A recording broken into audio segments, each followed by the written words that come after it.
আসসালামু আলাইকুম প্রিয় বন্ধুরা, আজকে 14 এপ্রিল, পয়লা বৈশাখ ও আমার জন্মদিন। আল্লাহর কাছে লাখো কোটি শুক্রিয়া। আল্লাহ পাক এই পর্যন্ত আমাকে নেক দান করেছেন। আপনাদের সবার কাছে দোয়া, বাকি জীবন যেন আল্লাহ আমাকে নেক দান করেন। বিশেষ করে ধন্যবাদ জানাই আমার পরিবারকে, তাদের জন্য আমি এই দুনিয়াতে আসা। আল্লাহ পাক তাদেরকে যেন ভালো রাখে। যেহেতু আমার মা নেই, আল্লাহ পাক যেন আমার মাকে জান্নাতুল ফেরদৌস দান করেন।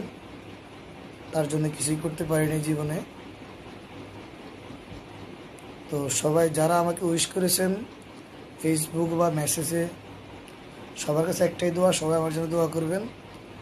আল্লাহ পাক যতদিন নেক হায়াত দান করিবেন, অবশ্যই যেন সবার ভালো কাজে আমি আসতে পারি, আমার দ্বারা কারো জন্য কোনো ক্ষতি না হয়। সবার কাছে একটাই চাওয়া, সবাই আমার জন্য দোয়া করবেন যেন ভালো কোনো কিছু করতে পারি।